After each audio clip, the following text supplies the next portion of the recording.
Hello class 10th, कैसे हो आप सब। आप सब भी बहुत अच्छे होंगे, मैं भी अच्छा हूँ। ठंड आ गया है, दिल्ली में तो ठंड भी है। ठीक है। और आपका बोर्ड एग्ज़ाम डेट शीट भी आ गया है, तो आप सबकी तैयारी भी अच्छे से चल रही होगी। और तैयारी में जो हो, घबराना नहीं है, अपना तैयारी करिए, रिजल्ट आएगा। ठीक है, कर्म करिए, आपका सफलता फल आपको जरूर मिलेगा। देखिए, मैथ में है एक्सरसाइज 4.3। इसके अंदर 4.3 के अंदर नेचर रूट मेथड से आपको क्वाड्रेटिक के क्वेश्चन को सॉल्व करना है। सर, ये नेचर रूट क्या होता है? नेचर रूट होता क्या है, देखिए।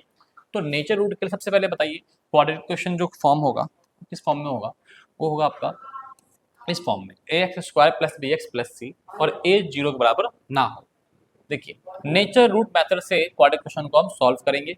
सॉल्व करने के नेचर रूट से सबसे पहला स्टेप जो होगा वो होगा डी निकालेंगे, और डी जो निकालेंगे वो बी स्क्वायर माइनस 4ac। जो डी निकलेगा वो हमारा B square minus 4ac। Sir, ये ए बी सी क्या होता है? तो आपको पता है कि जो एक्स का कोफिशिएंट होगा वो ए होगा, एक्स स्क्वायर का सॉरी एक्स का कोफिशिएंट जो होगा वो बी होगा, और जो सिंगल पर्सन है वो सी होगा, कांस्टेंट टर्म से बोलते हैं। तो क्वाड्रेटिक क्वेश्चन में से हम निकाल लेंगे ए बी सी। नहीं निकाल पाओगे तो एक देखो एग्जांपल, देखो आप सब। ये है आपका 2x square plus 3x plus 5। मुझे बताओ ए की वैल्यू क्या होगी? तो एक्स उसका कोफिशिएंट, बी की वैल्यू क्या होगी? एक्स कोफिशिएंट, सी की वैल्यू क्या होगी? 5। बहुत ईजी है। चलिए, तो पहला स्टेप क्या होगा? डी निकालेंगे, D equal to B square minus 4ac।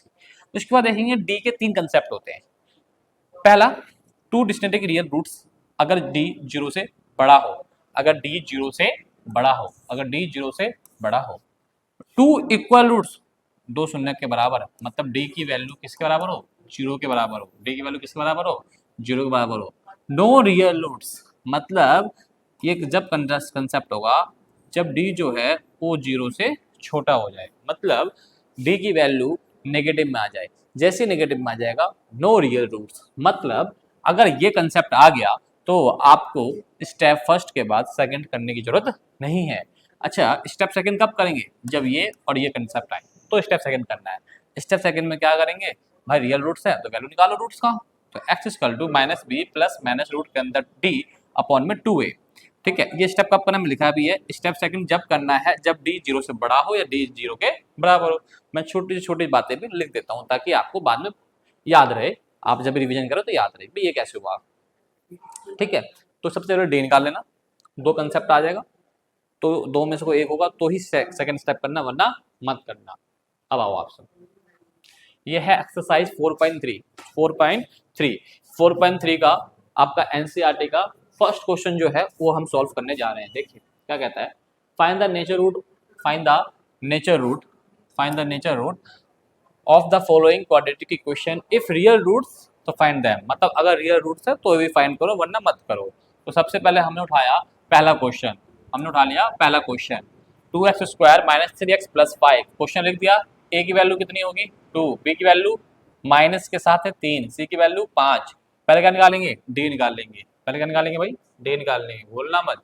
ठीक है, B square minus 4ac, value put करा, माइनस 3 का स्क्वायर प्लस का 9, 4 2 जा 8, 5 से मल्टीप्लाई करेंगे 49 में से 40 जाएगा तो क्या बचेगा? Minus 31, minus 31। अब मुझे बताओ डी की वैल्यू किस में आ गई? माइनस में आ गई, और माइनस में आ गई तो क्या इसका मतलब नो रियल रूट्स। तो क्या आप सेकंड स्टेप करेंगे?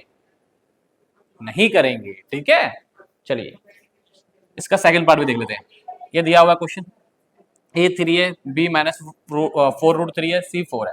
पहले क्या निकालेंगे? डी निकालेंगे, फॉर्मूले में पुट करा, डी की वैल्यू आ गई 0। जैसे डी की वैल्यू 0 आ जाएगी तो मैंने आपको बताया था ये इक्वल रूट्स है, और इक्वल रूट्स है तो इसका मतलब हमें स्टेप सेकंड करना है, एक्स की वैल्यू निकालनी है। तो एक्स इक्वल टू क्या होता है? Minus B plus minus root के अंदर डी अपॉन में 2a। अब वैल्यू पुट कर दीजिए, बी की वैल्यू पुट कर दीजिए, डी की वैल्यू पुट कर दीजिए, ए की वैल्यू पुट कर दीजिए।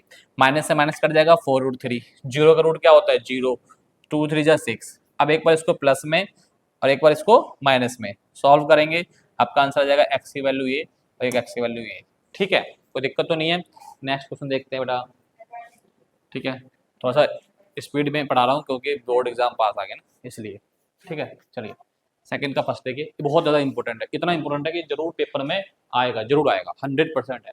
फाइंड द वैल्यू ऑफ के निकालने के बोल सकता है, पी निकालने के बोल सकता है। अभी मैंने एक्स्ट्रा क्वेश्चन करवाया था इंपॉर्टेंट क्वेश्चन, उसमें भी देखना आप। ओ quadratic equation so that the have two equal roots, मतलब क्या बोल रहा है कि के की वैल्यू निकाल लो और जो है इक्वल रूट्स के बराबर है। तो इक्वल रूट्स का मतलब क्या है, सीधे सीधे क्वेश्चन लिखेंगे, के निकालना है और गिवन है टू इक्वल रूट्स, मतलब वी नो डैट जब इक्वल रूट्स गिवन होता है इसका मतलब डी इक्वल टू 0, तो आप डी की वैल्यू निकाल दीजिए। पहले बताइए जो ये इक्वेशन है, ये वाला इक्वेशन इसे लिखेंगे, सॉल्व करिए, इसकी मल्टीप्लाई इससे कर देंगे, इसकी मल्टीप्लाई इससे कर देंगे और ये ऐसे कैसे। अब ए की वैल्यू क्या हो जाएगी, बी की वैल्यू और सी की वैल्यू निकल गई। पहले डी की फॉर्म लगाइए, D equal to B square minus 4ac, B की वैल्यू पुट करिए, 4 की वैल्यू पुट करिए, ए की वैल्यू पुट करिए, सी की वैल्यू पुट करिए। अरे 4 की वैल्यू तो 4 ही होगी और क्या होगी, इसकी स्क्वायर कर दीजिए। उसके बाद क्या करना है, -24 के को दले प्लस में।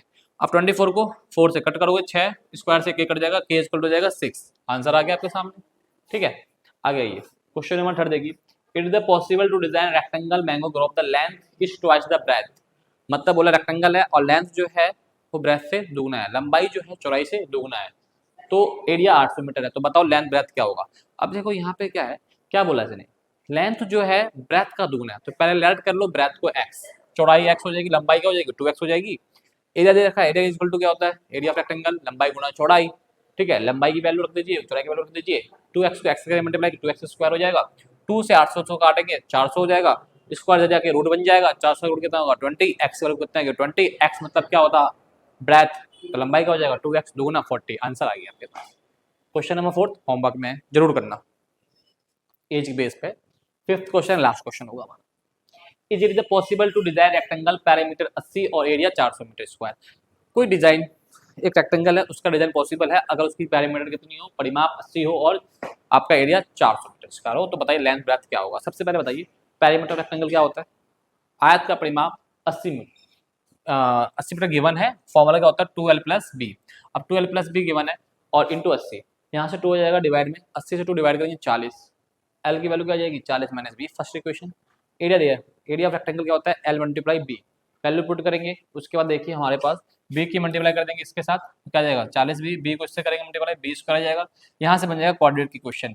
अब जैसे ही आपको यहाँ से बन जाएगा क्वाड्रेट की क्वेश्चन, तो ये आपको पता है अभी मैंने बताया था आपको नेचर रूट से सॉल्व कर सकते हैं, वेरी इजी कंसेप्ट है ये, और नेचर रूट से सॉल्व करेंगे वी की वैल्यू निकल कर आ जाएगी। अब वी की वैल्यू कैसे पुट कर देंगे, फर्स्ट में क्या निकल कर जाएगा एल की वैल्यू, बी और एल की वैल्यू क्या आएगा आप कमेंट में बताएंगे।